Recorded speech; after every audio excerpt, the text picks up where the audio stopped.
Humans get bored of almost everything. Songs lose their magic. Movies become predictable. Places become familiar. Even the things we once loved slowly fade into the background of everyday life. Yet one exception has followed humanity for thousands of years. Fire, a candle, a fireplace, a campfire beneath the stars.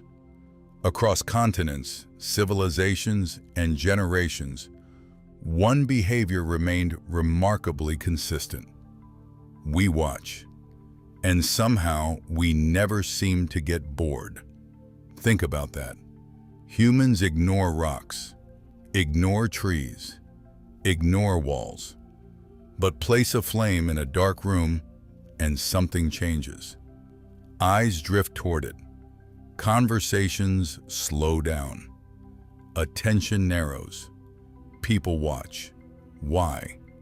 Why can a modern human surrounded by smartphones, artificial intelligence, and endless entertainment still become mesmerized by the same flames that fascinated our ancestors tens of thousands of years ago? The answer isn't warmth. A heater provides warmth, yet nobody gathers around a heater. The answer isn't light either. A light bulb illuminates a room better than any candle ever could, yet nobody sits quietly staring at a light bulb. So what exactly are we looking at when we stare into a fire? Because the deeper you follow this question, the stranger it becomes. Fire may be one of the most important reasons humans became human in the first place. At first glance, fire seems simple. A chemical reaction. Heat, light, combustion, mystery solved. Except the more closely you examine fire, the less ordinary it feels. Fire grows. Feed it fuel, and it expands. Fire moves. It climbs upward, reaches outward, searches for new material to consume. Fire spreads. A single spark can become a forest fire. Fire reproduces. One flame creates another, then thousands more. Fire even dies. Remove its fuel and it slowly fades away, which creates a strange problem. Because growth, movement, reproduction, and death are things we normally associate with life. Yet fire isn't alive. No cells, no DNA, no nervous system. It behaves like life without actually being life. And perhaps that's one reason humans find it so difficult to ignore. Fire feels familiar, almost like a living presence. Ancient humans certainly treated it that way. Across countless cultures, fire became more than a tool. It became sacred, something to protect, something to respect, something dangerous, and something strangely comforting. But the true power of fire had nothing to do with religion. Its real power was far more profound.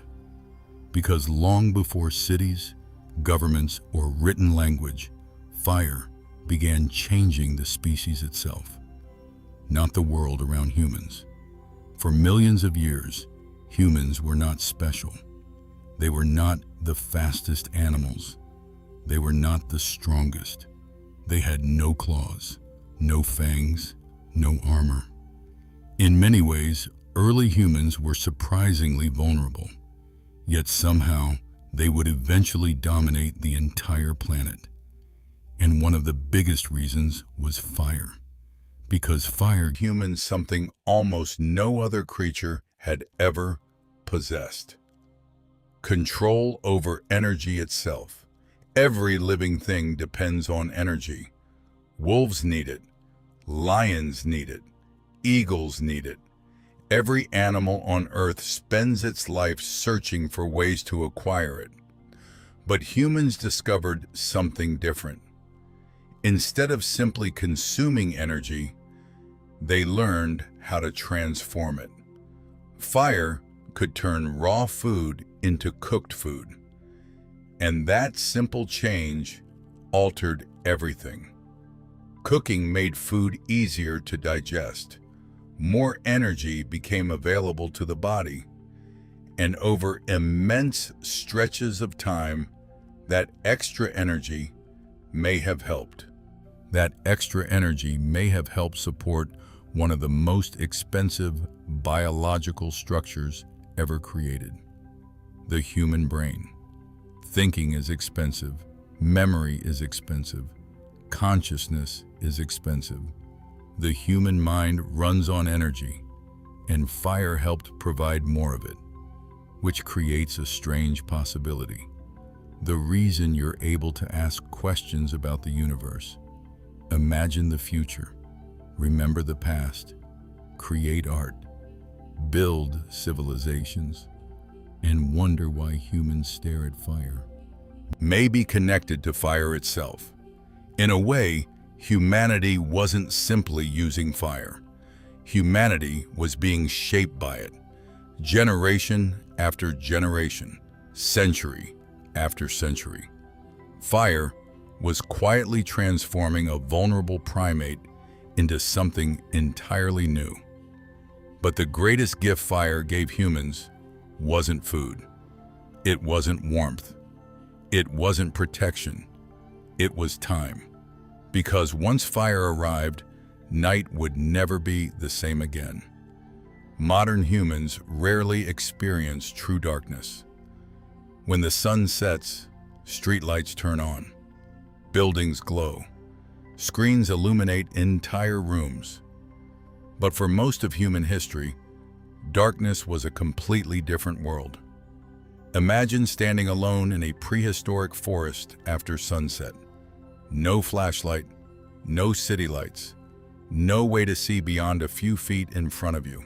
The familiar world vanishes. Trees become shadows. Sounds become threats. Every rustle in the darkness could be something hunting. For hundreds of thousands of years, night belonged to other creatures. Then fire changed everything. A small flame created something that had never existed before, a circle of safety. Beyond the light was uncertainty, but inside that circle, humans could see. They could think. They could rest. They could remain awake long after the sun disappeared. For the first time, humanity had stolen hours from the night itself, and those extra hours became some of the most important hours in human history, because survival no longer consumed every waking moment. There was finally time to talk, time to teach, time to remember, time to imagine. Around those flickering flames, something extraordinary began happening. Humans weren't merely surviving anymore. They were connecting. Ideas moved from one mind to another. Experiences became lessons. Knowledge began traveling across generations. And slowly, something larger than any individual human started emerging. Culture, but culture wasn't born in libraries, or schools, or cities. It was born beside a fire, long before books existed, long before writing, long before history was recorded. Human knowledge survived in only one place: other humans. Every lesson, every warning, every discovery, every memory had to be carried from one mind to another. And night after night, that transfer often happened beside a fire. Imagine a small group of humans sitting beneath the stars. Darkness stretching endlessly beyond the edge of the flames. Children listening, elders speaking, hunters describing what they had seen beyond the horizon, parents explaining which plants could heal and which could kill. Knowledge wasn't stored in libraries. It lived inside people. And fire gave those people something incredibly valuable: an audience. For the first time in history, humans could gather after sunset and focus on the same thing together. The same stories, the same ideas, the same questions, the same dreams. And something remarkable began to emerge. Shared imagination. Because humans don't build civilizations from stone. They build them from stories. Every nation begins as a story. Every religion begins as a story. Every culture begins as a story. Every future begins as a story someone believes before it becomes real. Around those fires, humans imagine worlds that didn't yet exist. Heroes, monsters, gods. Entire realities invisible to the eye. And unlike strength, unlike speed, unlike weapons, stories could survive death. One generation could pass them to the next, then the next, then the next, until thousands of years later, people were still telling the same stories. In many ways, civilization wasn't built by stone tools. It was built by shared imagination, and fire became the gathering place where imagination could spread. But perhaps the strangest part of all is that humans may never have stopped gathering around fire. We simply changed the shape of the flame. Today, humans spend astonishing amounts of their lives staring at glowing rectangles, televisions, laptops, phones, tablets. Entire industries are built around one objective: capture human attention. Hold it. Never let it go. But what if this behavior is far older than technology? Imagine sitting beside a fire at night, darkness everywhere, a small circle of light, flickering movement, dancing shadows, constant change, endless variation. A group of humans gathered around it, focused on the same experience, sharing the same emotions, paying attention to the same story. Sound familiar? Because in a strange way, fire may have been humanity's first screen. Not a screen made of glass, not powered by electricity, but a screen nonetheless. A place where attention gathered, where imagination awakened, where stories came alive, where people escaped the immediate world around them and entered a shared experience together. And perhaps that's why fire still feels different. It doesn't merely produce light, it produces attention. For thousands of years, humans repeatedly associated fire with safety, connection, storytelling, belonging, wonder. The flame became more than a tool. It became a psychological environment, a place where the human mind learned to slow down, to observe, to imagine, to dream. And that's where the mystery becomes even stranger. If humans have changed so dramatically, why does a simple flame still affect us the same way? Perhaps the real question isn't why our ancestors stared at fire. The real question is why we still do.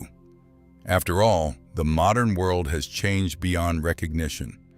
Yet a campfire still feels different. A candle feels different.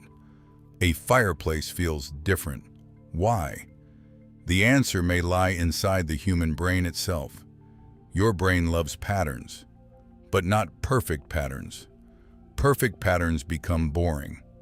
Chaos becomes exhausting. What the mind loves is something in between. Order mixed with surprise. Predictability mixed with uncertainty. And few things embody that balance better than fire. Every flame is constantly changing. The shapes shift, the colors dance, yet somehow your brain always recognizes it. The same pattern appears elsewhere in nature. ocean waves, falling rain, drifting clouds. Humans are drawn toward these experiences because they are endlessly changing without becoming chaotic. The mind can finally relax, which creates a fascinating possibility. When you stare into a fire today, you may be activating ancient systems that evolved long before modern civilization. Systems that learned fire means safety, fire means warmth, fire means home. The modern world changed, but the brain carrying those associations did not. Which means every time you find yourself staring into a flame, you may be experiencing a conversation between the present and the distant past. And that conversation reveals something profound. Fire didn't simply change human history. It changed humans. The way we gather, the way we learn, the way we share ideas, the way we connect. Thousands of years passed. Empires rose and fell. Technology transformed the world. Yet one small detail remained unchanged. Humans still stopped to watch a flame, a child staring at a candle, a family around a fireplace, friends gathered around a campfire beneath the stars. The scene feels familiar, not because we've seen it before, but because our species has been seeing it for an incredibly long time. Long before roads, long before nations, long before written history, humans were already sitting beside moving flames, watching, listening, thinking, wondering. And perhaps that's why fire still feels different. Not because it is ancient, but because a part of us is. We like to imagine that modern humans are completely different from the people who lived tens of thousands of years ago. We have smartphones, artificial intelligence, satellites, skyscrapers. Yet beneath all of that, the human mind remains surprisingly familiar. The same curiosity, the same fears, the same need for connection, the same search for meaning, and perhaps the same fascination with a dancing flame. Because maybe the reason humans can't stop looking at fire isn't because fire is beautiful or useful or mysterious. Maybe it's because every flame quietly reminds us of something we've forgotten. That before the cities, before the screens, before the noise, there was darkness. There was a small circle of light, and there were humans gathered around it, telling stories, sharing knowledge, building trust, imagining the future, becoming human. And perhaps, after all these years, we never truly left the campfire. We simply built the rest of civilization around it.